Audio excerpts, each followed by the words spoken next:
Om Asato Ma Sadgamaya Tamaso Ma Jyotirgamaya Mrityurma Amritam Gamaya. Om Shanti Shanti Shanti. Om. Lead us from the unreal to the real. Lead us from darkness unto light. Lead us from death to immortality. Om. Peace, peace, peace. So, welcome back. And now I have the hard task of keeping you awake. Post lunch. Very bad combination. Post lunch, warm weather and Vedanta. It's sort of guaranteed to work, to put you to sleep. But we have to arise from our sleep. Where Swami Vivekananda is famous, we quote it often, arise, awake and stop not till the goal is reached. That is an adaptation from the Mundaka Upanishad. Uttishtata jagrata prapya varan nibodhata. Shankaracharya comments there. Uttishtata means rise up from the beginningless sleep of ignorance. Ignorance of our real self. Awake, jagrata, awake. Awake to your real nature as the infinite Brahman. And that stop not till the goal is reached, that was Swami Vivekananda's adaptation. The original Mundaka Upanishad says, Prapya varan nibodhata, resort to or go to the Guru, those adorable ones, those worshipful ones, and nibodhata, realize the truth from them, take their help and realize the truth.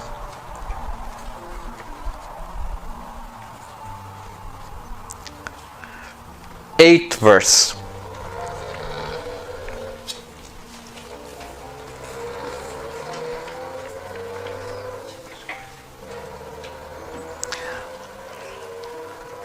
Satchedatmanyanusyute Nitye Vishnau Prakalpitaha Nitye Vishnau Prakalpitaha Vyaktayo Vividha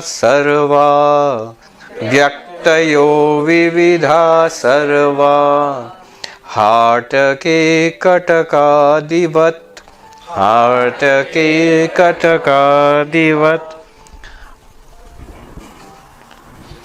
All the various forms exist in the imagination of the perceiver, the substratum being the eternal and all-pervading Vishnu, whose nature is existence and intelligence.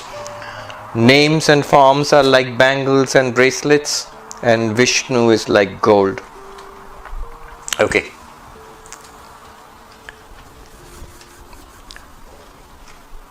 Swami Vivekananda said, we Hindus worship a transcendent, immanent God. A transcendent, immanent God. Transcendent means beyond time, space, beyond this universe, beyond creation. So God, who is beyond all this, has created this universe, but not here, not touched by this creation. Immanent means in and through, is right here. So in everything in this universe, God is pervading all of this. This verse is talking about that. We have been introduced to the concept of adhyasa, superimposition. So what is this universe? It's a superimposition on Brahman, existence, consciousness, place. Because of the projecting power of Maya, Vikshepa Shakti, Brahman, pure being, pure awareness, pure bliss, pure being, existence itself, appears as existing things. You see, so many things are existing. tables, chairs, trees, people, then and actions, then chit, pure consciousness, that is experienced as conscious experiences, seeing, hearing, smelling, tasting, touching, thinking, remembering, enjoying, suffering, all our experiences, they are possible because of consciousness. That's Brahman. And all our lives, whatever we are chasing, that is given the name Ananda, bliss. That is Brahman. When we realize this Brahman, we realize the reality of all existing things. We realize what makes it possible for us to have all conscious experiences.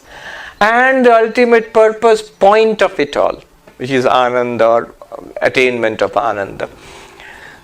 Just by the way, it struck me last year, I think, or earlier this year, the three great questions of philosophy.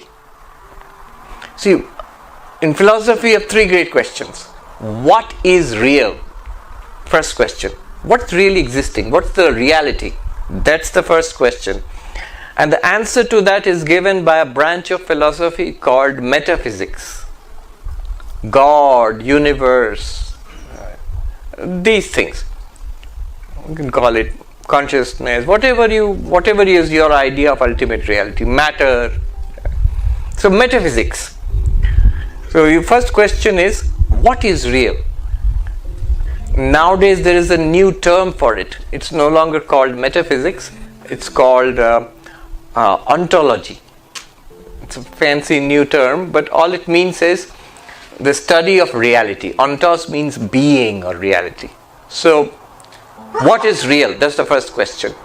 Second question in philosophy, the most important question. How do you know anything? Before you make any philosophical questions, God exists or God does not exist. The question is, how do you know? World exists, world is real, world is not real. Question is, how do you know? So knowledge, how do we have any knowledge at all? The study of that is called, another branch of philosophy called epistemology. Epistemology, study of knowledge. How do we know anything? And the third great question of philosophy, what is good, beautiful, worthwhile, valuable? Earlier there were a number of branches of philosophy which used to deal with this. Ethics, that was one. Aesthetics, what is beautiful. All of them have been combined into one branch now, new name, axiology. Axiology, A-X-I-O-L-O-G-Y. So philosophy, today philosophy has three branches. If you see philosophy broadly, there are three branches. Ontology, epistemology, axiology, answering three questions. What's real? How do you know anything? And what's the point of it all? What's the meaning, purpose, good, bad, all of this? And now you look at it, it struck me, when you look at the definition of Brahman, the ultimate reality, Sat, Chit, Ananda, these are the answers to those three questions. What is real? Sat, pure being, existence itself is real. That's what gives reality to anything. How do you know anything? Knowledge. How is any knowledge possible? Chit, consciousness. And what is the purpose of it all? Ananda. What is the point of it all? So this Sat, Chit, Ananda itself covers the entire gamut of philosophy. Ontology, epistemology, axiology. Anyway, this is just by the way it struck me. So here it says, this universe is an appearance on Brahman, and there is no problem, let it appear. But the problem is that when you forget that it is Brahman and that you are Brahman, and when you identify with these little bodies and minds, you feel limited. Remember we did that verse, parichinnaiva, limited, and then we suffer. Samsara comes. When I realize I am Brahman, Satchidananda, then that parichinna, limitation goes away. I realize I always was unlimited. Death of the body is not my death. Little demands of the mind are not my demands. Little success and failure of this jiva is not my success and failure. I realize my unlimited nature, and then I can live on through this body mind. Then you will be called Jivan Mukta, liberated while living. That is the goal of Vedanta. You can live here in this very life, whatever the circumstances, and be very happy, very fulfilled, and be a great asset to others also, all other sentient beings also. So anyway, that is the goal. Now here he says, Satchidatmanyanusyute nitye Vishnu prakalpita. In eternal Vishnu, this entire universe is imagined. Imagined means superimposed. Adhyasa. It's superimposed. Why? Because of the projecting power of the Maya. Of whose Maya? Vishnu's Maya. And where is Vishnu then? Where is God? Where is Saguna Brahman, Ishvara, Bhagavan? Right here. What did we discuss? If this world is an appearance, then the ground of that appearance must be here itself. If it's the snake is an appearance, then the rope must be there where you are seeing the snake. If that water is not real water, it's a mirage, then the desert in which the mirage is appearing must be there where you are seeing the mirage. If this world is an appearance, the reality must be here itself. Appearance of what? Of the reality. What is reality? Brahman or Vishnu is calling it here. Notice another use of the term Vishnu. Suddenly he will use Shiva. Suddenly he will use Vishnu. Next he will use Rishikesha. This is the beauty of Advaita Vedanta. It stops you from being sectarian. Because what is Vishnu is the same as Devi, is the same as Shiva. From an Advaita Vedanta perspective, this is called Saguna Brahman, Ishvara, Bhagavan. Various names, various forms. Now, if you choose to call it and understand it as Jehovah, as Father in heaven, as Allah, Advaita has no problem. It's the same concept you are referring to, same reality you are referring to. Notice I use the term Saguna Brahman, qualified Brahman. It's not the absolute Brahman. Absolute Brahman, existence, consciousness, bliss, with the power of Maya, which makes it appear like this. This Saguna, Satchidananda, Nirguna Brahman with Maya becomes Saguna Brahman, which is the God of religion. What is the definition of the God of religion? In any religion, what is the common definition of God? Creator of the universe. The cause behind all of this. Karta. In Kashmiri Shaivism they say Asti Karta. If you see Karyam, you see an effect. If you see the pot, you say there must be a potter. If you see the universe, there must be some power behind this universe. So in Advaita Vedanta, it is the same existence, consciousness, bliss with the projecting power of that Maya, Vikshepa Shakti. Only problem is created by the veiling power. And the veiling power is overcome by knowledge. Then what will happen? Will it all disappear in a flash and then you'll be left with nothing? No, this exactly the same thing will continue because the projecting power of Ishvara has created this universe, has projected this universe. But now you are no longer fooled. You see it all as Brahman. Brahman alone appearing as this and that. Where is Brahman? Satchidatmani anusyute nitye Vishnu prakalpita vyaktayo vividha sarva. All the individuals, living beings and non-living beings, they are all imagined on Vishnu, on Brahman, on Satchidananda. And where is Satchidananda now? It's anusyute, it is in and through. When gold, a lump of gold is made into a bracelet, where is the gold now? It's a bracelet. You put it on your wrist. But where is the gold now? Where? Is it gone? No. It's on in the bracelet. In fact, it is the bracelet. In fact, the bracelet is nothing but the gold. It's a new form. It looks like this now. And it's a new use. You can put it on your wrist. And it's a new name, bracelet. But what is the thing itself? Gold. If you melt it and make it into a ring, which you put on your finger, where is the gold now? There now, it's now called a ring. It was called a bracelet. Look at the magic. It's now called a ring. Earlier you put it on your wrist. Now you're putting on your finger. Earlier it looked like this. Now it looks like this. And you make it into a necklace. Same thing. Where is the gold in and through the effects? What is the effect? The product. Bracelet, ring, necklace. These are the products, the effects. In Sanskrit, karyam.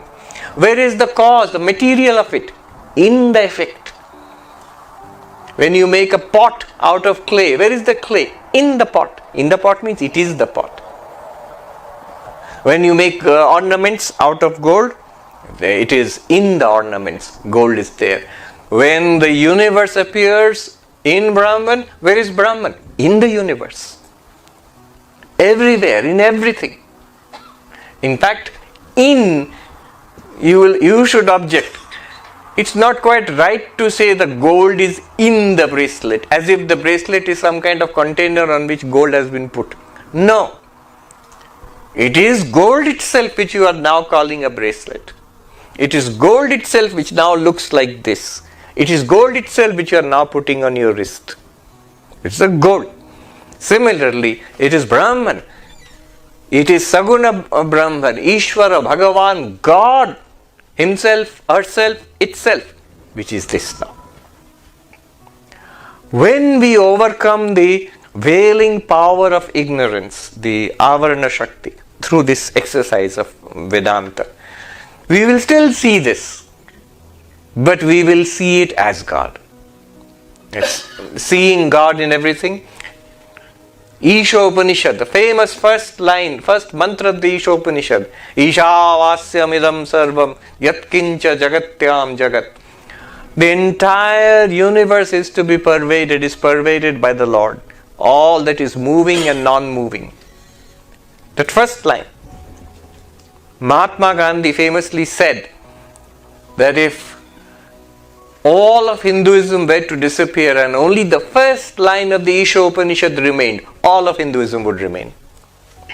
And what does it say? The Isha Upanishad says God is immanent. Immanent means in and through. The word used here is anusyute. In and through all the effects. Whatever you see in this world, let's get down to brass tacks. If you say, please point it out directly. You say, in and through. Where in and through? Where is the God here? Simple. Answer will be simple. What did you define Brahman as? Existence, consciousness, bliss. Just as you can appreciate gold in the bracelet, in the necklace, in the ring, can you appreciate existence in the tree, in the man, in the woman, in the table, in the sky and the earth? Isness. Aren't we surrounded by an ocean of existence? But it's not out there. That's the trick of it. The existence is you. It is your existence which is borrowed by these names and forms, and they appear like this now. So Shankaracharya calls it Vishnu. In some other verse he will call it Shiva. In some other verse he will call it Devi. There is no need to fight between the followers, the Shaivas and the Vaishnavas and the Shaktas, or Hindus, Muslims, Christians. The same Brahman, same Saguna Brahman, same Ishvara. Vyaktayo Vividha, various individuals, various names and forms. Bracelet, ring, necklace, they all come. He gives the example. Hatake Katakadivat. One more example. Just as ornaments in gold. Just as ornaments in gold. Look at the language. Not gold in ornaments. not golden ornaments. Ornaments in gold. Where is the wave and where is the water? Is the water in the wave? That's normally the way we speak. There's a lot of water in that wave. That's not true. The wave is in water. Because water was there before the wave. Water is there after the wave. And when the wave is there, there is water only. So the wave is in water, is some kind of activity in that water. Ornament is in gold. The shirt is in the threads. This is a Nayayika way of speaking. And so, the universe is in Brahman.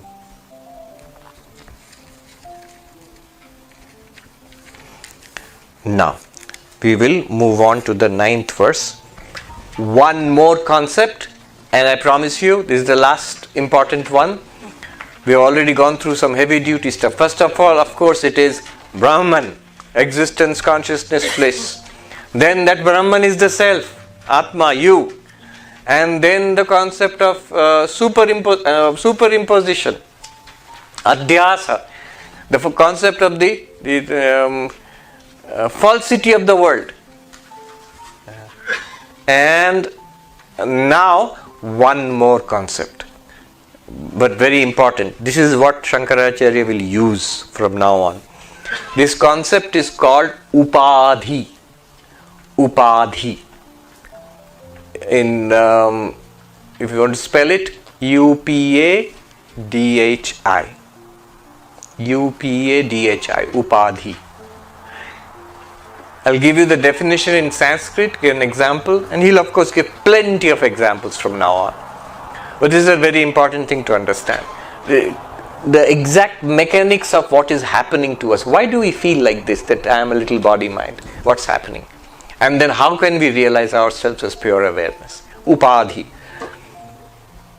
In Sanskrit, Upa samipe sthitva suyan gunan adhatte iti upadhi. Upa means close.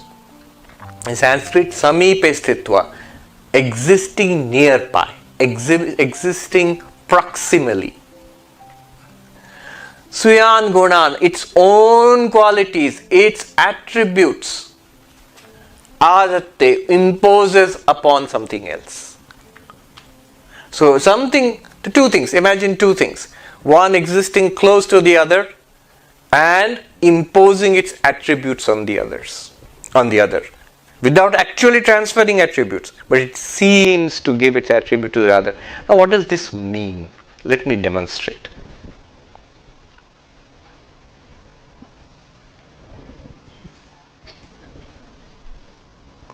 Okay. So here we have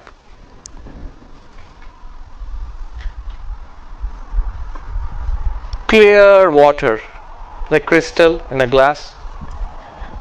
Does it look yellow to you? Yeah. Let me see, does it work? Oh yes, it works very nicely. It looks yellow to you, right? Yes. But is the water or the cup, is it yellow? No. Is it yellow now? No. Is it yellow now? Yes. No, it isn't. It isn't yellow now. It just looks yellow. What happened? There is this yellow flower, yellow colored flower.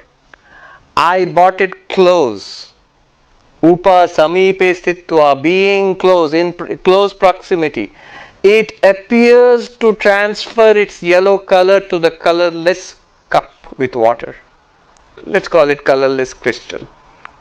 This colorless crystal, actually it's not a crystal, it's a cup with water. But this colorless crystal, let us say, this is the example that Shankaracharya will use. This thing transfers its color as if I use a red flower, notice what happens. It begins to look a little bit red. You see, it begins to look a little bit red.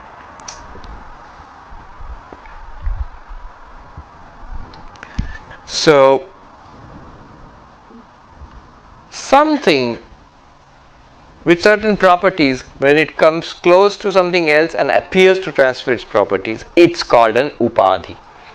It makes the second thing appear as something other than it is. Alright, now we'll keep that in mind, we'll go into that now. We'll use it.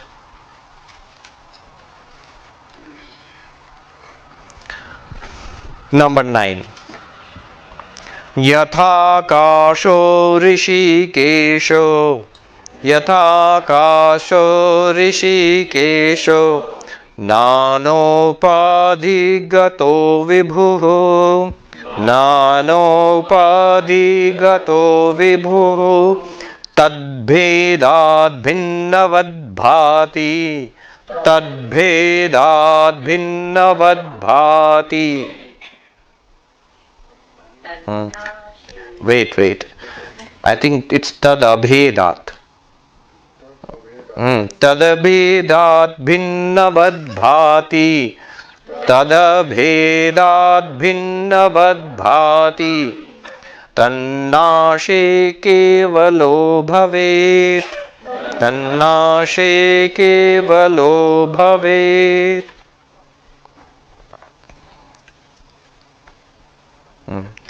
It can be both. If you put a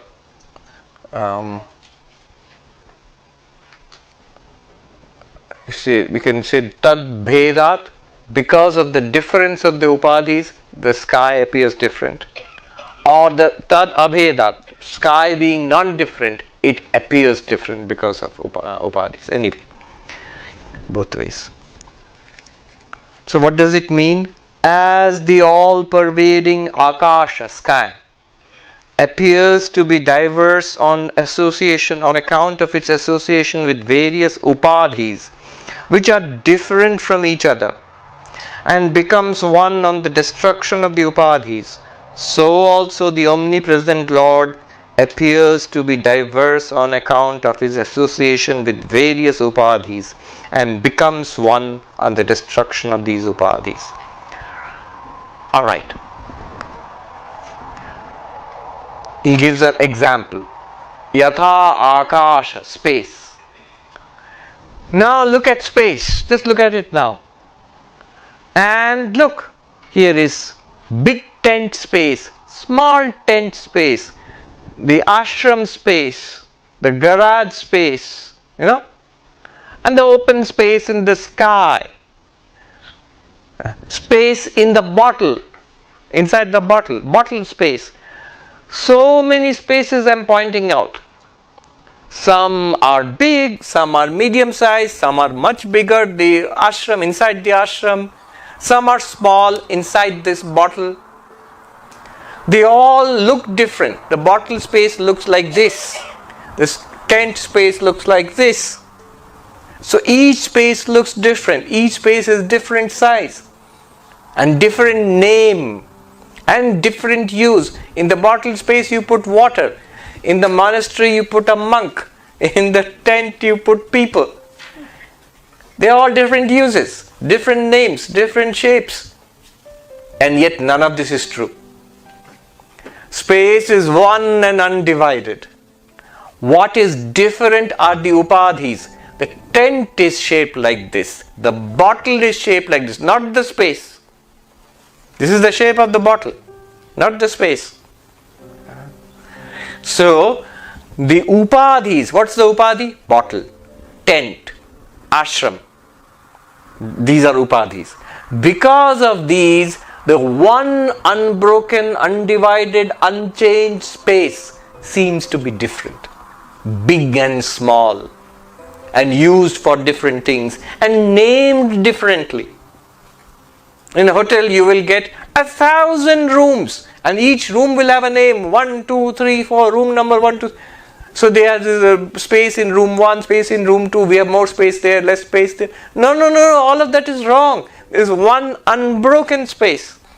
It appears to be like that because you have put up these structures. Look at this behind me. Look at the space through these divisions in the tent. Here the space looks square. Here it looks triangular. You see? Has the space become square? Has the space become triangular? Not at all. The space is not even bothered. It's we who have made these designs in the cloth, and because of that the space looks different. So these are upadhis. Without doing anything to the space, it makes it look different. And we can call it by different names, and we can use it differently also. So this is the function of upadhi. It transfers its triangular shape to the space. It transfers its appears to transfer its square shape to the space. It transfers its cylindrical shape to the space. But space is not square or triangular or cylindrical, just unaffected. No matter what the upadhis do, the space is not affected. For example, if I move the bottle like this, is the water in the bottle, is it traveling with the bottle? Don't seem to be sure. If it didn't, I would make a very wet mess. Water is here, if I move it and the water will remain here, it will fall in. No, the water travels with the bottle. Now, half of this bottle is empty, there's space there. Air is there, of course, but space. Does the space travel with the bottle when I move the bottle around? No. Somebody said yes. No. The bottle travels through space. Right now, we think there is space inside the ashram and outside the ashram. Not at all. It is the ashram which is on the surface of the planet Earth, which is revolving at a which is rotating at a great speed, and so the ashram is traveling through space, and the earth is revolving around the sun, and the ashram is traveling through space at great speed. Space is not traveling through the ashram with the ashram.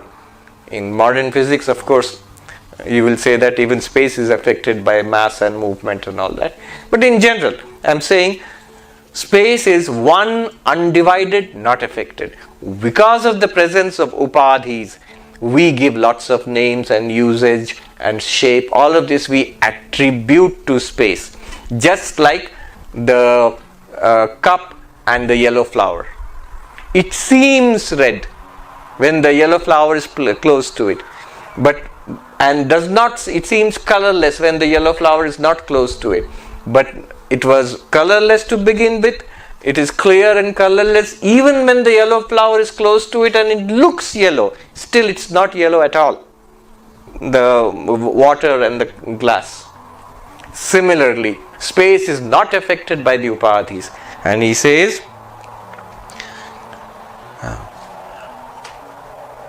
Rishikesha, who is Vishnu, who is Saguna Brahman, Satchidananda, completely unaffected by the upadhis.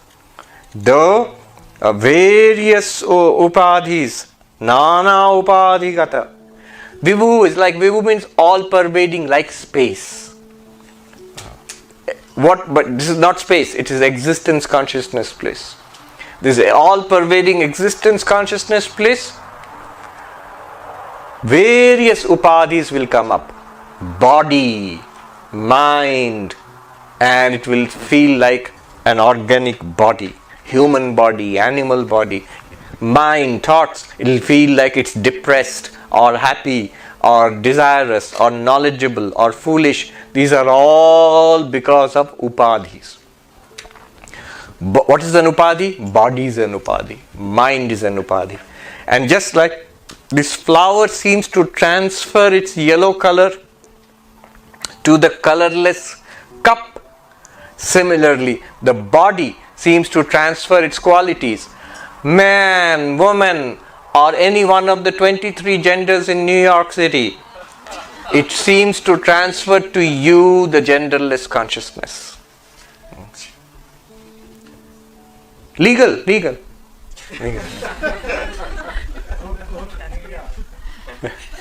So it seems to transfer. You can multiply as with they all belong to upadhi, but not to consciousness itself.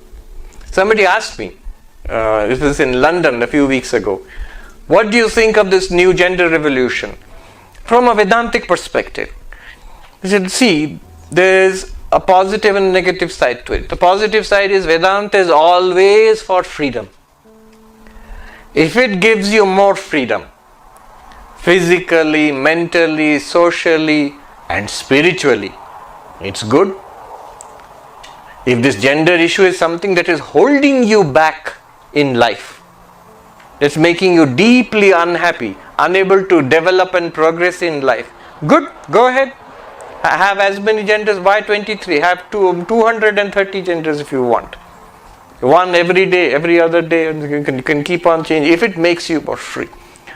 On the other hand, the negative side of it, notice Advaita Vedanta and many of these other philosophies, they say gender is body. At the most it has some effect on the mind.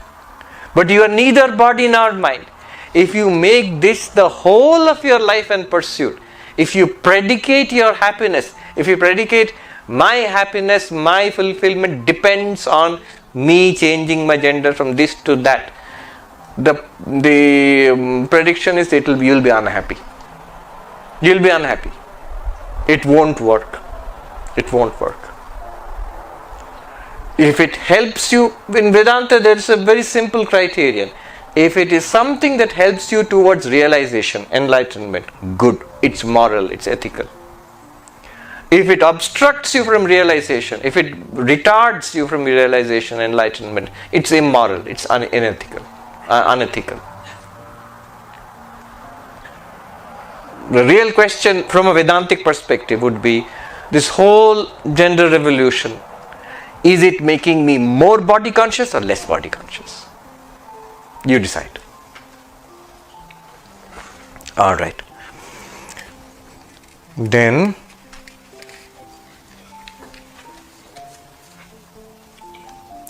all the distinctions which are so important to us in life, they are all because of upadhi.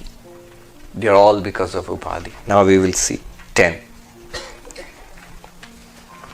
Nanopadhi vashad eva, nanopadhi vashad eva, jati varnashramadayah, jati varnashramadayah, atmanyaropitastoye, atmanyaropitastoye, Rasavarnadibhedavat, Rasavarnadibhedavat. Owing to its association with various upadhis, such ideas as caste, color, and position are superimposed on Atman as flavor, color, and so forth on water. So water, which is colorless, as we just saw. But if you go to a shop, like a grocery shop or some kind of convenience store, you will find colored drinks of so many sorts. Lemonades and orange and peach and what not. And they all look different from each other. They look different. They're different colors, different tastes. How did the same colorless, tasteless water get so many tastes and color? Because of addition of upadhis. The color belongs to the upadhi, the chemical which has been added there. The flavor which has been added there. The taste belongs to that flavor, to that chemical. The color belongs to that chemical. But that water now looks orange, red, yellow, all of that. And it tastes different also. So he says this is an example. Water basically which is colorless and tasteless seems to acquire lot of color and taste because of addition of various upadhis. Similarly, we, limitless existence, consciousness, bliss, one, we appear to be many. How do we appear to be many?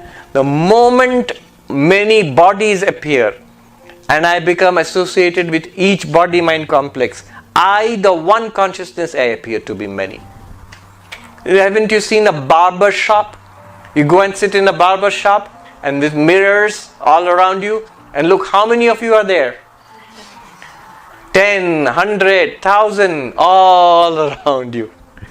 But there is only one. what has happened? Mirror upadhi. Because of mirror upadhi, one seems to be 1,000. Similarly, we appear to be many. And not only many, just like this yellow flower seemed to transfer its yellow color to the colorless cup, just as these squares and triangles seem to transfer their squaredness or triangleness to the formless sky. Similarly, these bodies and minds seem to transfer their attributes to you, the consciousness. It says jati, birth, varna, color. So, I am born of such and such caste. In fact, jati, varna is a little difficult to explain there, because jati and varna basically mean the same thing. So you could have explained it as birth, high birth or noble birth or low birth, things like that. Varna means caste. But here in the modern West, you can easily distinguish these two. Varna would mean color, race, and jati would mean caste in the Hindu context. So that way I can interpret. Where does this come from? It comes from the body. Consciousness is not white or black or Asian. No. It's not First Nation. No. It's consciousness. But it is transferred onto me, the consciousness, because of this body. I am brown. How am I brown? Swami Vivekananda used to joke. He liked chocolate ice cream. He discovered it when he came to the United States. That was in the late 19th century. He said, I like chocolate ice cream because I am chocolate. I am brown. But how can consciousness be brown? It's a body. Just like colorless water appeared to be yellow because of the presence of the flower. Similarly, the presence of the body, the appearance of the body in me, the consciousness, makes me feel I am brown. I am male. I am Indian. All are body. I am happy. Mind. I am depressed. Mind. I am very knowledgeable. Mind. I've forgotten whatever I learnt in school. Same condition common to most people. Mind. That's mind. Ashrama. So that was the traditional division of society in ancient India. 4 castes and 4 stations in life. So Brahmin, Kshatriya, Vaishya, Shudra. The priestly class, the warrior administrative caste, the trading commercial castes, and the laboring castes. And then ashrama, the 4 stations in life. The brahmachari, the student. Then the grihastha, the householder, married with family. Then vanaprastha, the retired person, literally forest dweller. And then sannyasi, the monk. So 4 stations in life and 4 castes. Very interesting comment that Shankaracharya makes in his commentary on the Taittiriya Upanishad. In the Taittiriya Upanishad, there is one place where the student asks the teacher, all this thing about Brahman, suppose Brahman doesn't exist. Asad Brahma iti ched, that's the statement in the Upanishad. Asad Brahma iti ched, if Brahman does not exist. And then the teacher gives an answer. Asanneva sabhavati, then you would not exist. According to Advaita Vedanta, you are Brahman. But you do exist. It's the most indubitable fact of our lives. I exist. And Advaita wants to show me that this very existence is Brahman. So I do exist. But if Brahman does not exist, then what? There, Shankaracharya in his commentary, Bhashya, makes an amazing statement. He says, in that case, the entire arrangement of society into castes and these ashramas householder, student, forest dweller, monk, all of this would be meaningless. Why? Brahma pratipatti artham tesham. The entire arrangement has been made to enable us to realize Brahman as soon as possible. That means, according to Shankaracharya at least, the idea in ancient India was all of life and all of society and all of civilization, the goal is God realization. And the society has been designed in such a way, supposed to be at least, which will help you to realize God. A very interesting point. If God, Brahman, whatever you call it, so spiritual reality does not exist, then the whole thing is meaningless. Civilization is meaningless if that does not exist. Because the whole purpose of civilization is to attain enlightenment. Interesting. Toye, in water, rasa, taste, color, all of these appear because of upadhis. Similarly, in Brahman, limitless existence, consciousness, bliss.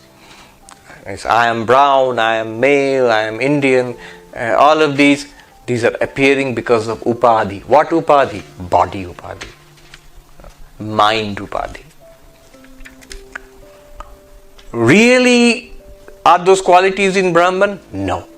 Where are they? In the upadhi. How did they appear in Brahman? This is the very function, the trick that the upadhi does. The trick is to be in what Advaita Vedanta wants you to do is just this.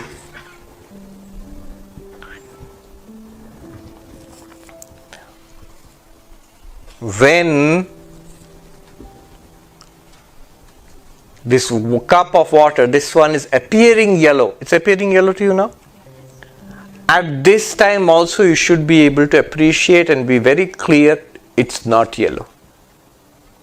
The yellow, what do you do with the yellow? Return it to where it came from, the flower. That means know by your knowledge. You don't have to actually do anything because it's there in the flower anyway. Just have to recognize the fact that the yellow belongs to the flower, not to the water. That's what Advaita Vedanta is trying to help us to do. In consciousness just now, realize that all limitations of age and disease and all belong to the body, not to you, the consciousness. All happiness, unhappiness, even purpose, spirituality, God realization, all these things belong to the mind, not to you, the consciousness. That's why Shankaracharya can sing, Na dharmo na chartho na kamo na moksha Chidananda Rupa Shivoham Shivoham. What's my goal in life? It's not pleasure, na kama. It's not wealth and success, na artha. It's not even a moral, ethical life, na dharma. It's not even moksha, liberation, freedom, enlightenment, na moksha. Why? Chidananda Rupa Shivoham. I am of the nature of pure consciousness and bliss. What moksha for me? All of these goals have been transferred onto me by the mind. Put it back where it belongs. One sadhu put Vedanta so simply to me. I'll share this with you. I'll tell you in Hindi and translate into approximate English. He said that, oh monk, Vedanta is very simple. Mahatma ji जो चीज जहां का है वहीं रहने दो. Oh monk, whatever belongs to whatever where things belong, just let things remain where they belong. Don't misplace things. Old age belongs to the body, not to you.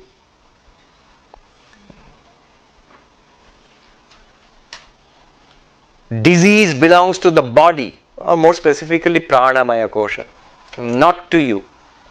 Hunger and thirst belong to the prana, not to you. Mental happiness, unhappiness, illness belongs to the mind, not to you. Mental illness is a storm in the mind, like physical disease is a storm in the body, mental illness like a storm in the mind. Belongs to the mind, not to you.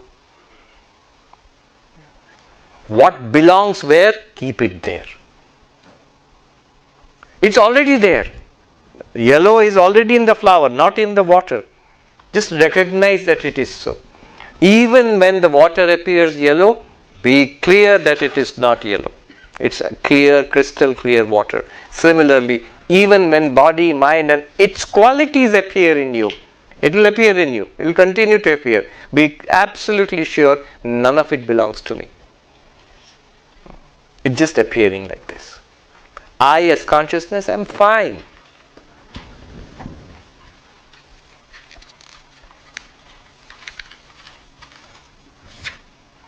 Oh, one thing I wanted to make clear in the 9th verse. Tannashe kevalo bhavet. When the upadhi is destroyed, then the space remains as it is. So, what does it mean? When you take down the tent, when you smash the buildings, when you crush the bottle, then space is one. But when the bottle is there, tent is there, building is there, then space is divided. Is that what it means? No. Even when all of these are there, the space is one and undivided. So, tannashe, the destruction of the upadhi, one must understand it carefully. Destruction of the upadhi is not actual destruction. It is mithyatva nishchaya, the ascertainment of the falsity, the appearance nature of the upadhi. The upadhi, here at least, there is a cup of water and there is a separate flower. But when you're talking about Brahman and the world, body, mind are not even separate existences apart from Brahman. They are appearances in Brahman.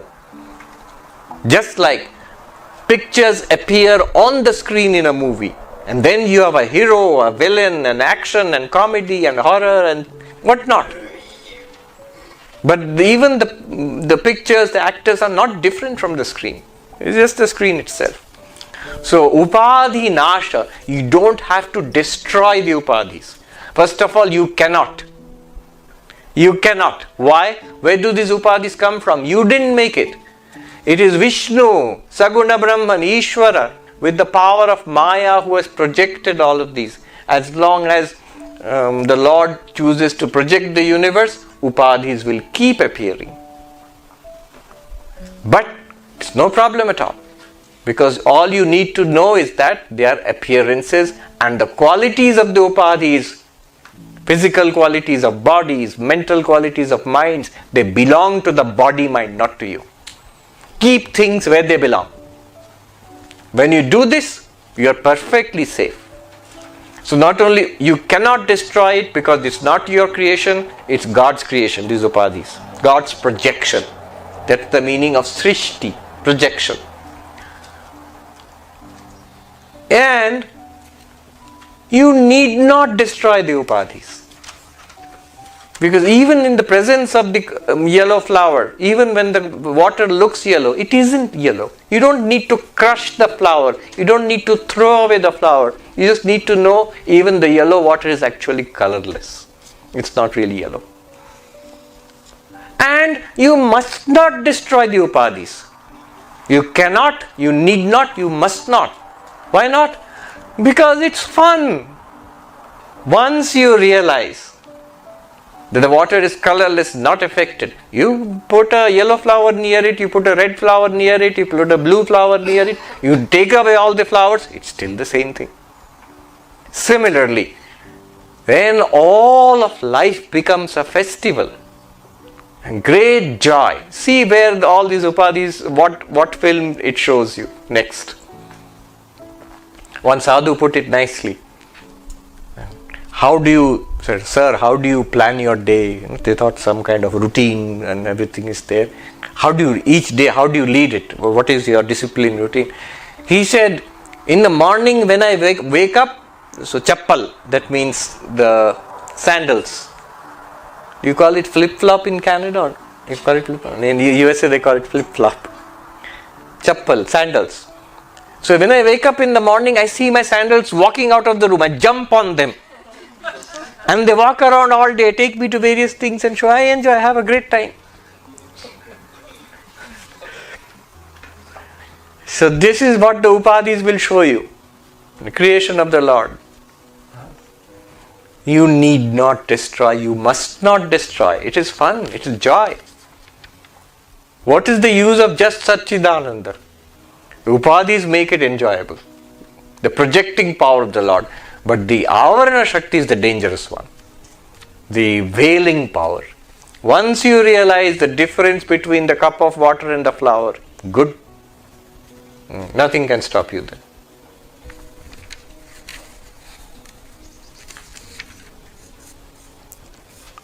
Alright. Now 11, 12 and 13, it will tell us about the upadhis, which we have personally. We have 3 upadhis. Sthula Sharira, physical body. Sukshma Sharira, subtle body. Karana Sharira, causal body. Each of us. We must learn to identify the upadhis and their qualities. Then you will be free of it. You say, oh, this is the physical body. Skin is wrinkled. It needs moisturizer. I have become old and wrinkled. Not I. Skin. Wrinkled. Old. Keep it in where it belongs. In the body, not in you. Consciousness cannot become wrinkled and old. You don't have to put moisturizer on consciousness. You have very dry consciousness. No. So, physical body, then subtle body, Sukshma Sharira, which is mind, intellect, memory, feelings, emotions, our personality. And then the causal state, which we don't usually think about, which you experience in deep sleep, the seed state. All 3 are upadhis. And they seem to transfer their activities and qualities onto you, the attributeless consciousness, and they make a huge mess of your life. Okay. 11. Panchikrita Mahabhuta Sambhavam Karma Sanchitam Shariram Sukha Dukkhanam Bhogayatanam Uchyate. Shariram, physical body. Very meaning of Sharira is that which is decaying continuously, that which is degrading continuously. Shirna, which is going away continuously. The gross body, the medium through which the soul experiences pleasure and pain, is determined by past action and formed out of the 5 great subtle elements which become gross. Okay, this part is complicated. When this 1/2 portion of one subtle element becomes united with 1/8 each of the other 4. What does this mean? If you've done Vedanta Sara, you know. So, what does it mean? It means the old cosmology, which the Vedanta happily borrows from Sankhya, which has its roots in the Upanishads also. It says that the projecting power of Maya, Vikshepa Shakti, presents Brahman as a variety. What variety does it present? First as the 5 elements. Brahman appears as 5 elements. Panchabhuta, 5 cosmic elements. This is based on the Taittiriya Upanishad. Tasmad va etasmad atmana akasha sambhuta akashad vayu vayor agni agner apaha adbhyah prithivi prithibhyam aushadaya and so on and so forth. So, from this Atman, from this pure being, from this pure consciousness, what appeared? Akasha, space. And then air, and then fire, and then water, and then earth. These 5 elements appeared. Now one might think this is old, obsolete cosmology. There's more to it than that. One might instead of that, one might think I am more interested in the periodic table and what we learnt in chemistry and all. But basic idea is material universe appears from Brahman because of the projecting power of Maya. Now these 5 elements are not the earth and sky and which we are seeing. They are what are called subtle elements. Sukshma bhuta or tanmatra, these are the words used. The subtle elements, they are not perceivable by us. Then these subtle elements combine to form our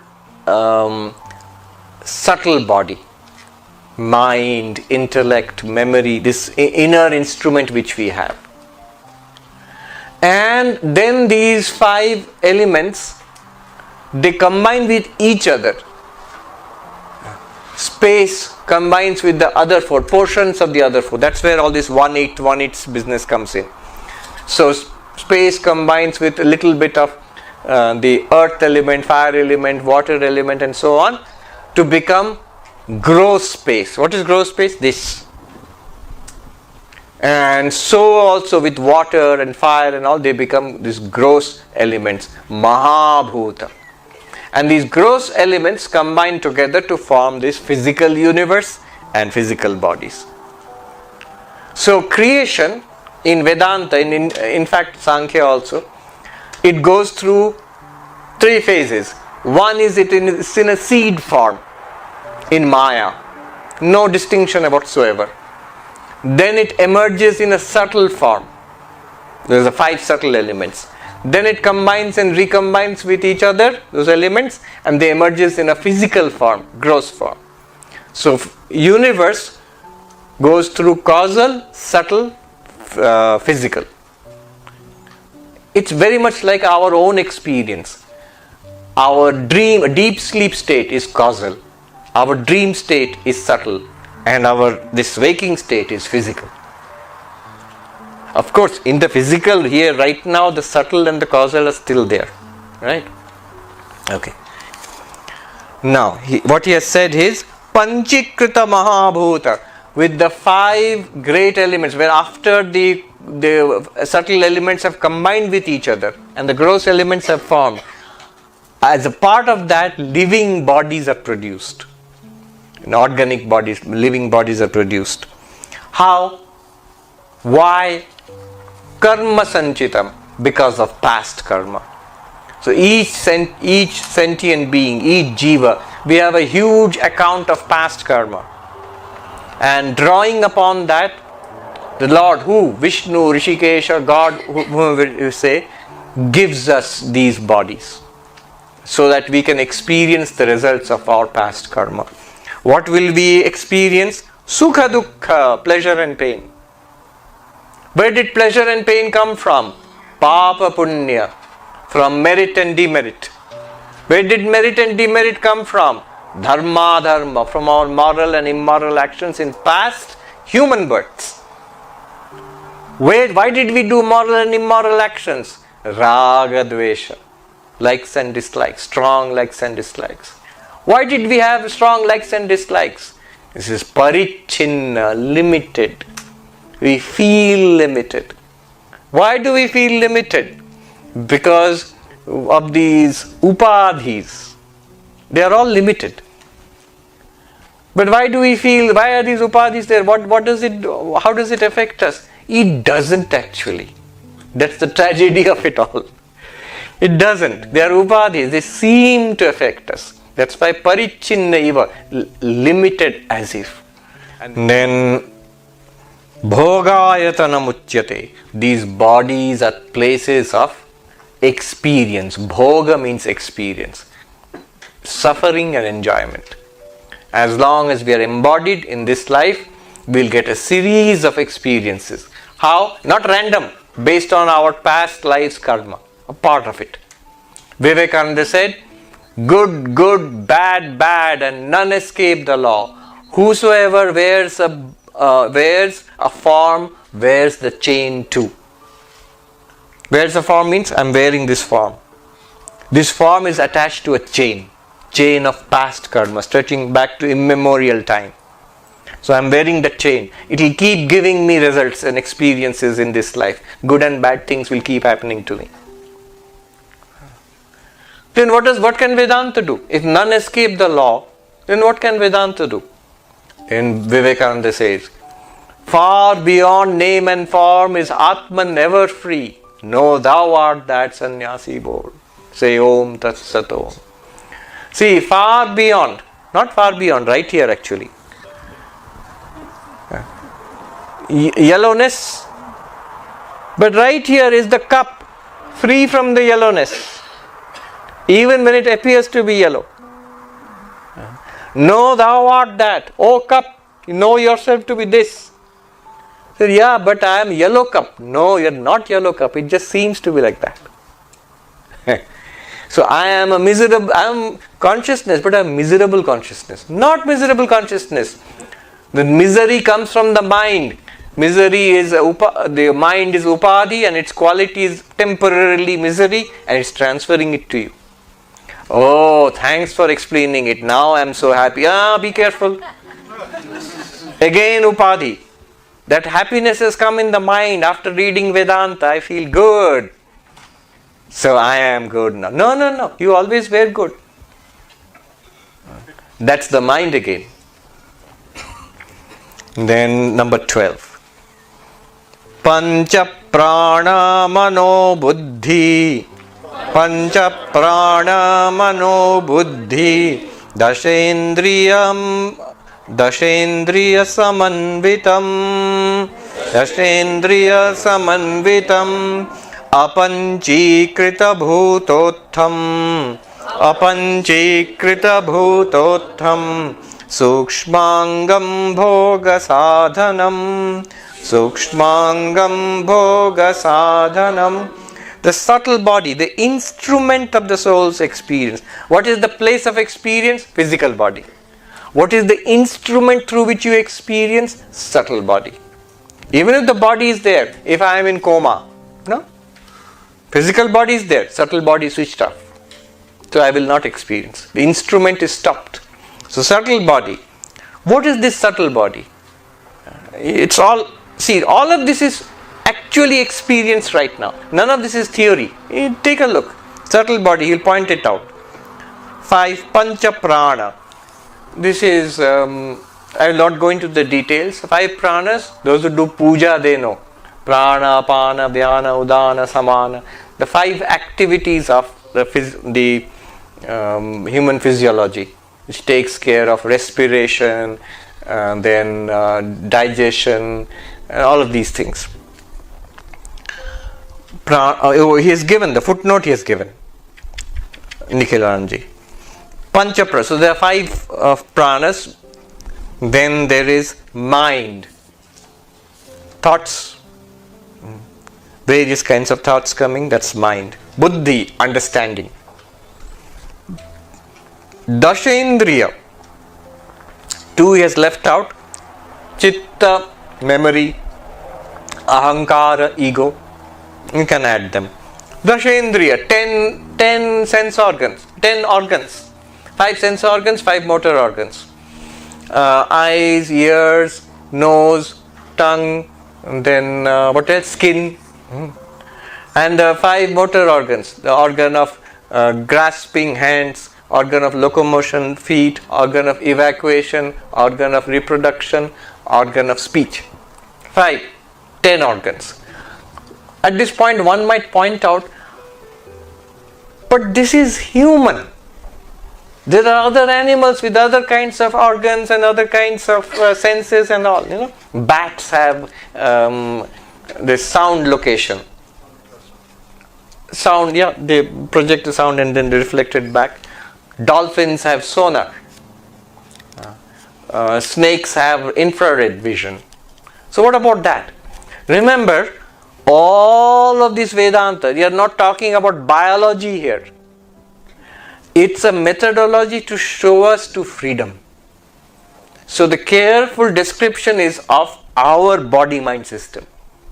General description of the body, more precise description of the mind, because that's what we need. So this is the upadhi. What are these made of? Apanchikrita bhutottham. This is the subtle elements. Before the elements were mixed into this, before that they were in the subtle form. Sky, air, fire, water, earth. With the mixture of those, the subtle, this mind has been, the subtle body has been made. Bhoga sadhanam. This is the instrument of experience, pleasure and pain. Then finally the seed state, which we see in the deep sleep. 13th verse. Anadya vidya nirvachya, anadya vidya nirvachya, karanopādhiruchyate, karanopādhiruchyate, upadhitritayad anyam, upadhitritayad anyam, atmanam avadharayet, atmanam avadharayet. Ajnana. What is this causal body? It's basically ignorance. It's that veiling power. So, when did it start? Beginningless. Beginningless. Anadi. This question might come. So, I am ignorant of myself as Brahman. When did this ignorance start? Beginningless. Someone might say, Americans, they say, that's a cop-out. You are not giving an answer. When did it start? You are saying it's beginningless. But no. Ignorance is always beginningless. This was pointed out to me by a professor, Professor J.N. Mahanti, who was a brilliant professor of both Western and Indian philosophy. He knew Nyaya and Vedanta very well, and he was in Western philosophy. He was a master of Husserl's phenomenology. He passed away last year. So many years ago, in the Institute of Culture in Calcutta, there was a class on Vedanta, and then he was talking about ignorance, and he says always in Vedanta you will find beginningless. And it sounds strange. Or Vedanta says everything is clear, it has to be understood, but we don't understand. It's like some kind of, you have to take it as beginningless. It protects you from the question, when did it begin? But he said actually ignorance is always beginningless. And I remember he asked us, do you know German? And we said, we the students, we said no. So you're ignorant of German? Yes. When did your ignorance of German start?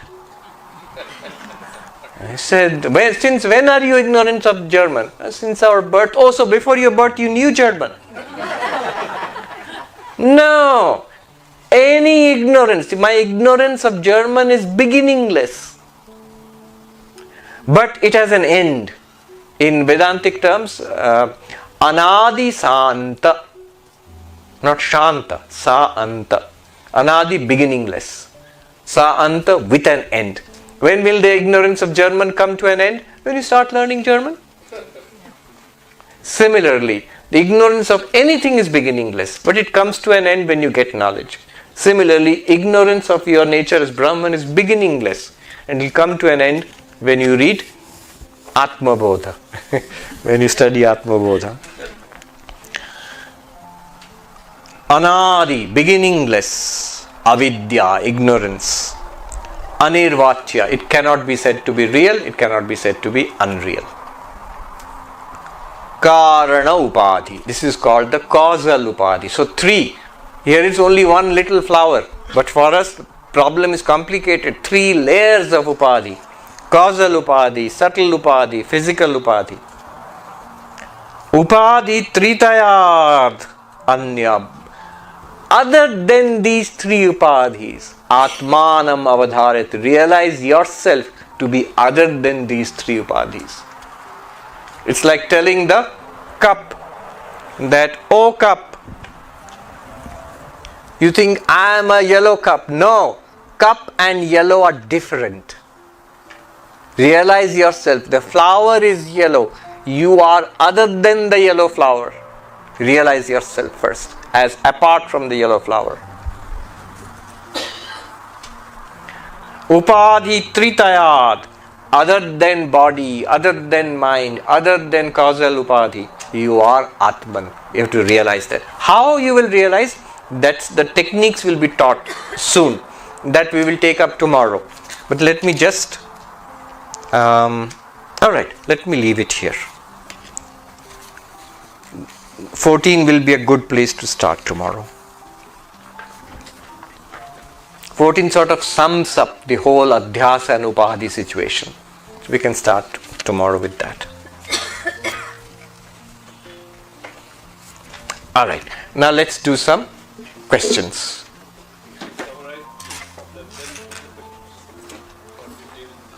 Alright, you want me to summarize? Good. So, what did we do today? All day long.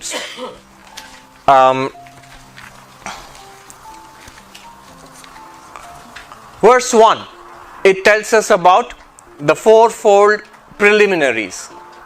You know, I will just mention it, I will not explain. Vishaya, Prayojana, Adhikari, Sambandha. The subject matter, what's the point of it, what's the purpose of it, who is the competent student, and what's the relationship between text and knowledge. Then it tells us about the qualities, the fourfold qualities of the competent student. Then verse 2 tells us it's only knowledge which is the proximate cause of liberation. Other things will help you. Remember the matrix of practices. Then verse number 3. Why won't the other practices help you to get liberation? All karma, all activity, whether it's a puja or whether it's a mental activity like meditation, they are all action. And action is not opposed to Brahman, to pure consciousness. Action is not opposed to ignorance. Sorry. So action is born out of ignorance. Action cannot destroy ignorance. Only knowledge can destroy ignorance. Like light and a mass of darkness. Light destroys a mass of darkness. Then number 4, this is a verse worth thinking about again and again. Parichinnaiva. All our problems is because we feel small, limited. We feel crushed by this world, crushed by life. But here is the hope, eva, as if small. You are not small, you are vast. Chandogya Upanishad says, Nalpe sukham asti, bhumaiva sukham, yo vai bhumatat sukham. There is no real happiness in the small. In the vast alone lies happiness. That which is the vast, that is happiness. You are the vast. Number 5 tells us that does knowledge persist after enlightenment? That knowledge vritti also dissolves, like that nut, the powder of the nut which dissolves after removing impurity. Knowledge comes, removes ignorance and disappears, leaving only Brahman. There are a lot of little subtleties involved here, but we have no time to go into that. Number 6 introduces adhyasa, superimposition. Remember, the projecting power of Maya, the veiling power of Maya, and the superimposition, the rope appearing as snake, Brahman appearing as world, that is adhyasa. It also introduces to us, consequence of that is, world is an appearance. World is not ultimately real. Brahman is real. Then, how will we realize this? You see, he gives the example of dream. When you wake up from the dream, you realize the dream was false. But then, this is false. How will we realize? The truth is, you will realize this when you know the ground of illusion. The snake is false is realized when you know the rope. The silver is false, you realize when you know the seashell. This world is false when you know Brahman, the ground of the illusion. Then number 8, where is Brahman? In and through everything, like gold in and through ornaments. Number 9 introduces the concept of upadhi. Number 10, it shows that every difference that we have in life, physical, mental, all are due to upadhi. Actually, there is one non-differentiated Atman only, Brahman only. Then number 11, 12 and 13, it tells us the main upadhis which we have to face. Physical body, mental body and the causal body. That's it. That's what we did today. What remains for us? Tomorrow we will know how to separate ourselves from the upadhi. How will the cup of water know itself as colorless even though it appears to be yellow? That's what we will do tomorrow. The actual techniques. I will request everybody to just make it very sharp, name and question, so that many number of people can do it. Okay? Thank you. And Swamiji doesn't have to continue beyond. Pranam Maharaj, thank you for blessing us with your presence for a second year in a row.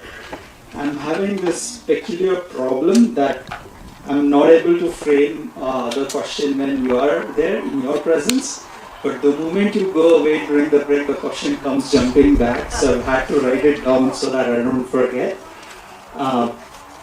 So I have two questions, but I'll ask them both, but you can choose to answer them based on time. My first question is, so for a spiritual aspirant who's had some inkling about the teaching, you still sometimes lose the mind's tranquility for seemingly trivial things. So what practices would you recommend to bring the mind back to composure and focus back on the teaching? My first question. Second question, you mentioned Bill Conrad and how everything, including body and mind, is experienced in the consciousness. Is it possible for us to experience consciousness or awareness without body and mind? All right. Let me answer the second one first. It seems from all this description that consciousness is dependent on the body and mind. After all, and the world. After all, the world provides the objects which consciousness is aware of.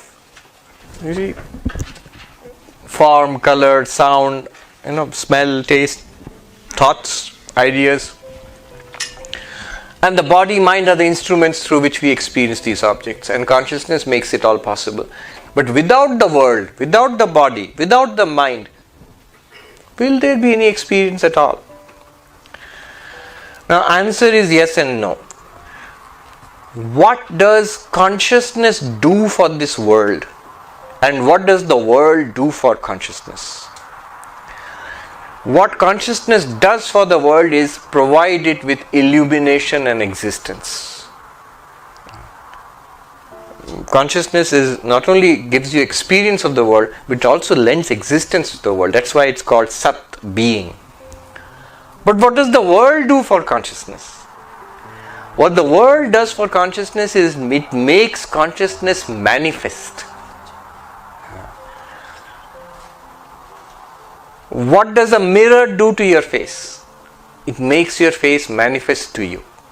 Okay.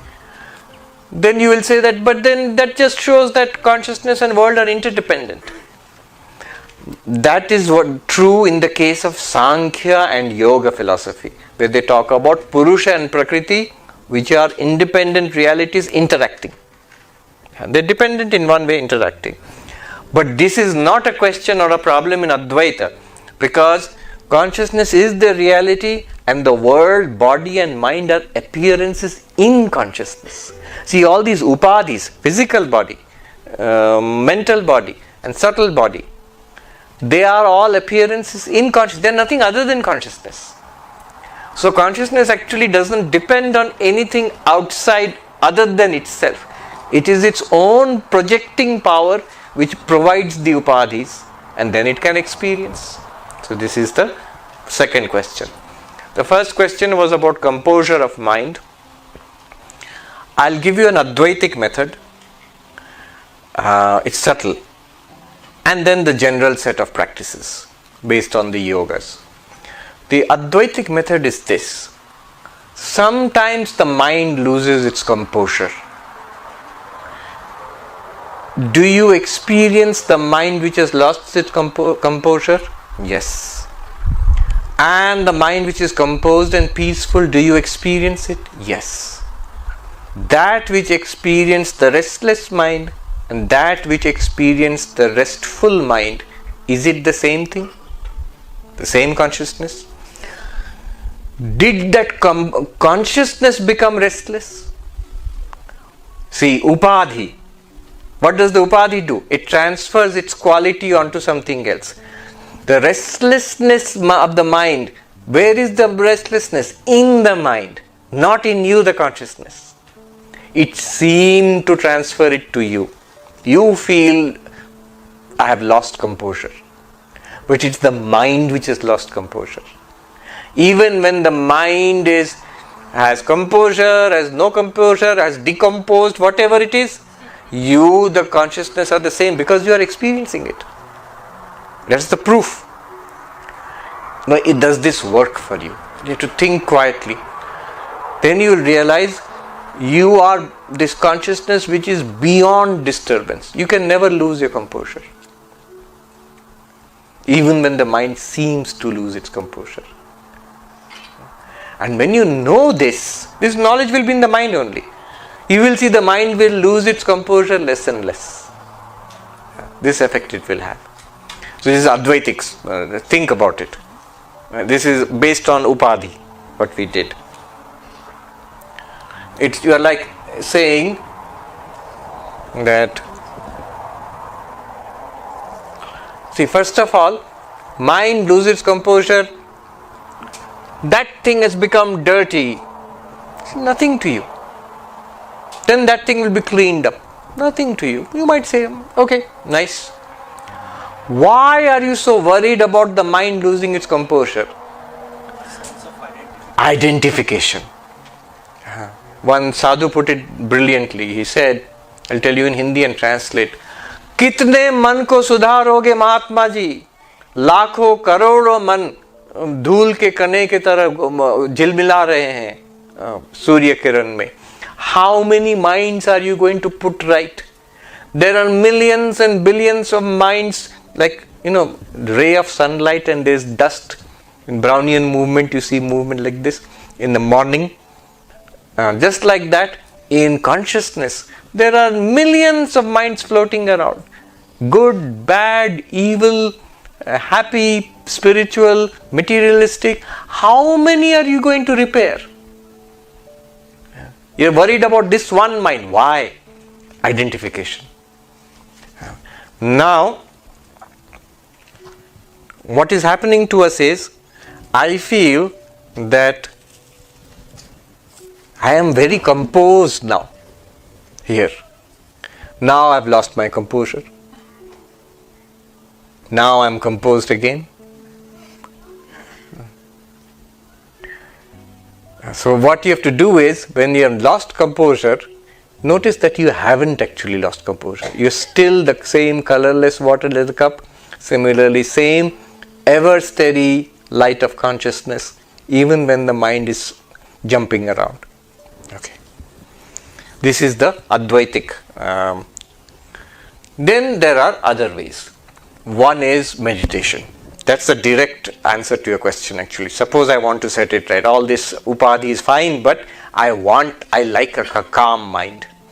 I like a clear cup of water, not a yellow cup of water. Cup of yellow water. Then in that case, regular schedule of meditation. It is slow. It will not always work. But over time, you will find in general the mind has become more composed then. Third one is bhakti. A great devotion. Swami Vivekananda said, give up all little loves for this one almighty love of God. So that will give you composure. Other things will not upset you. My only connection is with the Lord. The Lord is ever composed. And then finally, Karma Yoga. I am not so concerned about I, me, mine, this little self. What can I do for others? then you will see your little self also will be more composed. So these are the four ways. Let me add here something I read Swami Premeshananda ji. All this which we are discussing, he put it in a devotional context. He said all the 4 yogas with relation to Sri Ramakrishna. He was talking to some devotees. He said, so Premeshananda ji, some of you know, he was a disciple of Ma Sharada. In his own lifetime, he was regarded as a Brahmagyani. So he said, 4 yogas. Know who Sri Ramakrishna is. That is Jnana Yoga. Who is Sri Ramakrishna? Yesterday we were studying in the reading. Jo Ram Dasharath ka beta, so Ram Jagat Pashera, soi Ram Ghat Ghat me leta. That Rama, who was the son of Dasharatha, as avatar who came as Rama. That Rama is the one who created this universe. Saguna Brahman, Ishvara, Vishnu.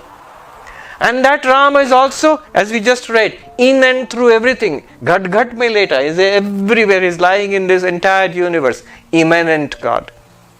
So, who is Sri Ramakrishna? Know this. Second, this is Jnana Yoga. Second is Raja Yoga or Dhyana Yoga.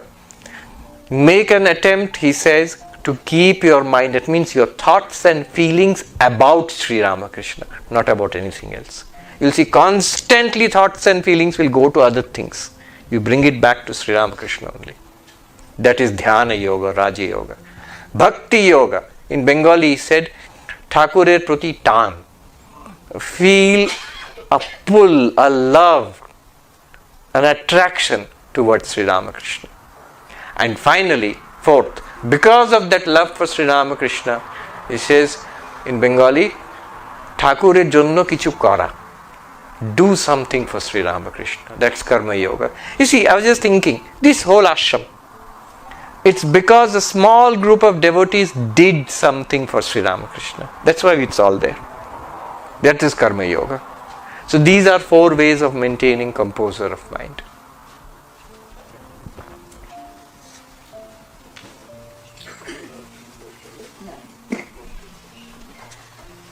Okay, I've been warned about the time. I'll ask you something which was done last time before lunch. And when we were talking about this Karma Yoga, Bhakti Yoga and Jnana Yoga, that they all lead you there. My thing is that does the definition also change? Definition of enlightenment.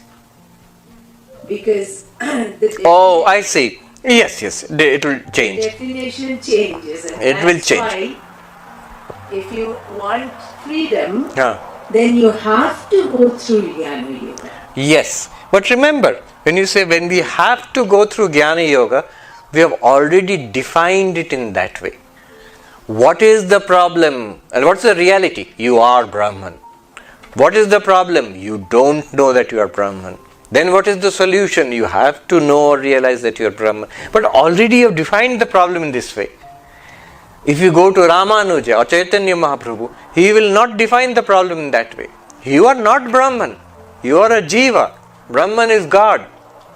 In that case, what is the problem? The problem is you don't have faith in God, you don't surrender to God. Then what will be the solution? What will be the method? You must have faith and surrender and have devotion to God. That's the bhakti way. So the whole definition has changed. Paradigm has changed there. So the enlightenment, when we say, it will be changed. Enlightenment will not be changed. It will if you define enlightenment as Ananda Prapti Dukkha Nivritti, you will attain it anyway. Even the Bhakta will attain it. Because the reality is the same. Whether you approach through love or meditation or through knowledge, you are touching the same reality. That was the unique insight of Sri Ramakrishna.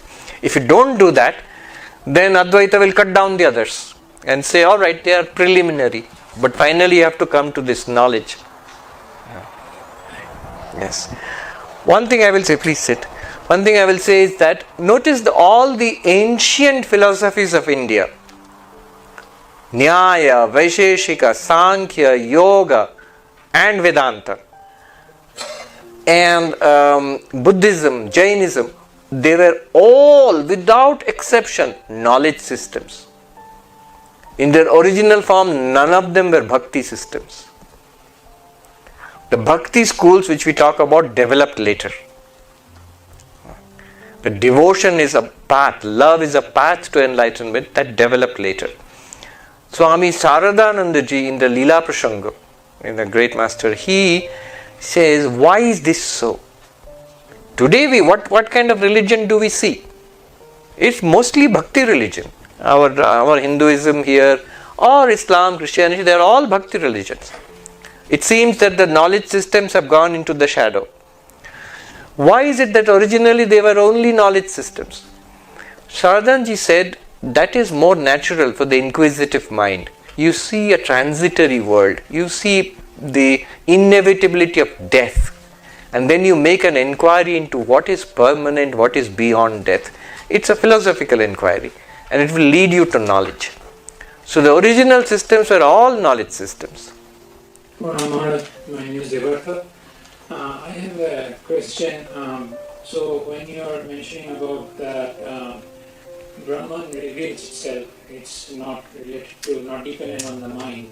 So why is it that only in humans, Brahman reveals itself, not in animals? So, and the second. So why is it that the sun shines forth only when the wind is blowing the clouds away? See, the sun is always shining forth, whether there are clouds or not, but you need the wind to blow away the clouds. Similarly, ignorance has to be removed by knowledge, and knowledge can be only generated in a highly developed intellect and mind. Mano, buddhi, chitta, ahankar means highly developed. That which you find, see, these capacities of the subtle body, they become more manifest in a human body. See, the subtle body goes from body to body. So why shouldn't it have the same capacities in everybody? It cannot. It's like, nowadays you can give a good example. All your programs and apps, if you transfer from a high-end hardware to a low-end hardware, some of the apps will function, some will not function. And others which function will have degraded functionality. Similarly, when the same subtle body, if it goes and is born as a dog, somebody said in Manhattan, most privileged creatures are dogs. Suppose it's born as a dog. Will it be able to do Vedanta? No. It's not capable. Certain parts of the subtle body will become more powerful. Sense of smell, the taste, hunger, thirst. Those will become more powerful. Intellect, creativity, those will become dysfunctional. So human birth is very important. Human physical apparatus is very important, but not for revealing Brahman, for removing ignorance. All sadhana is at our level, not at level of Brahman. Brahman is ever shining. All you need to do is to remove that ignorance, and for that this human apparatus is necessary. So one more question. On the analogy that you are drawing between waking state and the dream state, like the waking state could be as much false as the dream state, right? But it is. That it becomes false when you realize Brahman. Yes. Like what did we read? Swakale satyavad bhati, prabodhe satya sad bhavet. During its own time it seems to be real, but when you awaken it seems false. It becomes false. Dream. Similarly also waking state. Now it seems very real. When you realize Brahman it becomes false. But the waking state is common to all, right? The dream is just exclusive to me. So from that it seems the waking is... Alright, so waking and dream, can you equate them? Is the waking another form of dream? Advaita seems to say that. But then we have many objections. Waking, you gave one objection, but there are many other objections. And each objection can be easily overcome. Swami Nikhilananda ji, in his book on the Upanishads, there is an essay at the end of the Mandukya Upanishad or beginning of the Mandukya Upanishad, in which he has taken up 10 objections to differentiate dream and waking. The Mandukya Upanishad is heavily dependent on the dream example. If the waking can be equated to the dream, then it becomes easier to show Advaita. But if waking is different from the dream, which it feels like that to us. So he says, whatever your objections, please tell. One of those objections is this. David Chalmers also takes up these objections in Reality Plus. One of the objections is this. This is a common reality, public reality. Dream is individual. But is it? Suppose I say, in the dream, you are having a tea party, which we will have soon, I think. And so many people are there all sitting around and having tea. In the dream, will other people say, I don't see the tea, only you can see it because you are the dreamer? No, they will all say, we are all having the same tea. In the dream also, all the people who are there in the dream, in your dream, they will see it as a shared reality. If you are talking to your friend in the dream, in a dream, you don't know it's a dream, you feel it's real, you're talking to your friend, will your friend complain, I can't see you because it's your dream, I can't hear you, it's your dream? No, your friend will hear what you are saying, he will see you.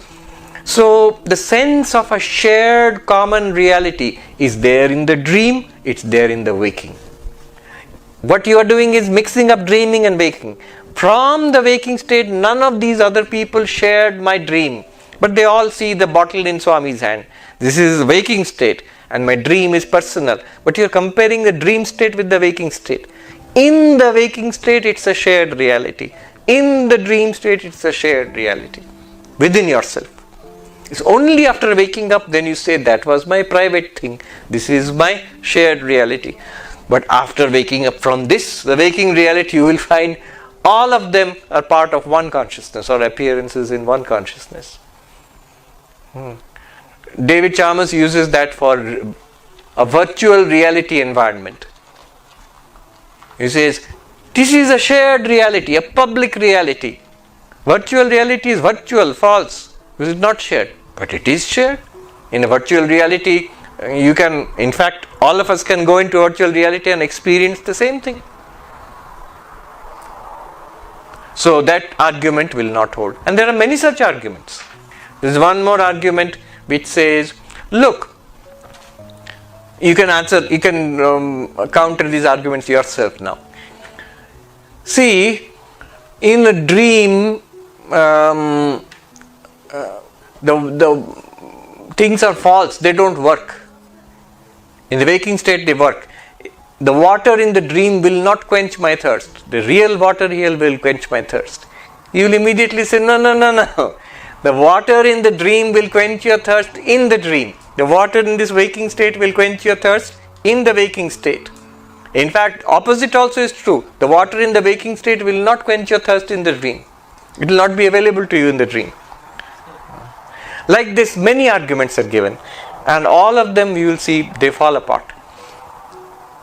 There is no way of distinguishing between dream and waking, logically, of course. Psychologically, you feel the difference. This will be the last question. Okay. Hello, Swamiji. Thank you for taking my question. My name is Manoj, and this is my first day in Vedanta. So First day. Very first day. I came here just to listen to you. Oh, it's a steep beginning. It's my pleasure and my privilege to be here and to be asking this question. Question about action being born out of ignorance, right? And then there is the other part of Krishna who says Karmani Abadhikaraste. Your action is your destiny. You have to take action when you see something going wrong. When there is a sin taking place, you have to correct it. Absolutely. So this inaction which Advaita teaches us, that knowledge is supreme, removal of ignorance is supreme, does it take us away from acting? Does it make us inactive or sometimes even cowardly in the face of oppression? No, just the opposite. It makes you more active and gives you endless courage in the face of oppression. Mahatma Gandhi, when he was facing the British in India, he said, "You can consider me to be a practical Advaitin."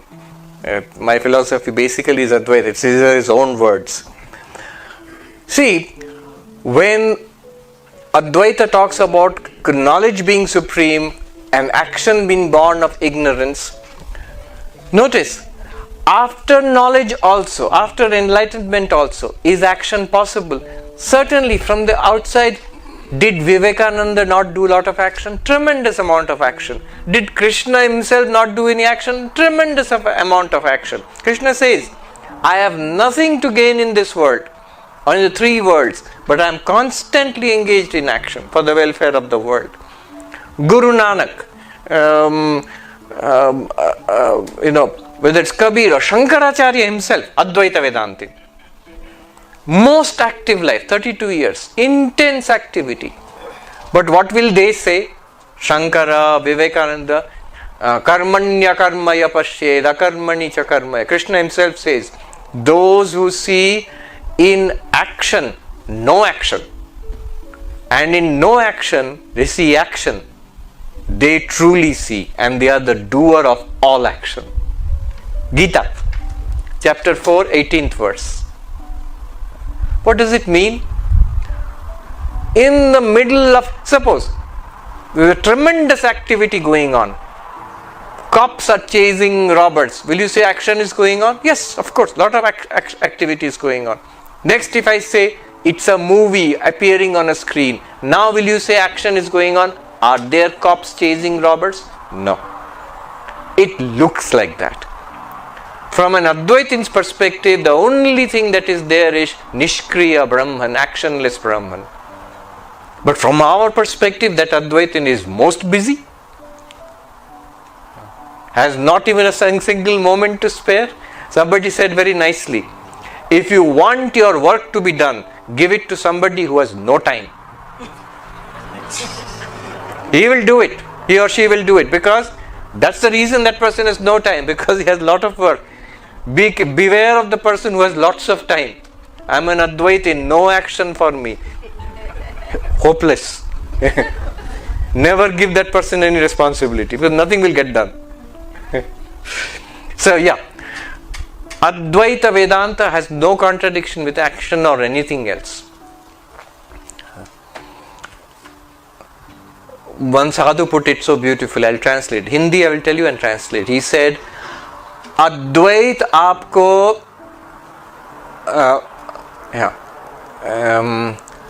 अद्वैत दुनिया की प्रतीति को मिटाने के लिए नहीं है. अद्वैत आपको संसार में निर्बाध बनाता है.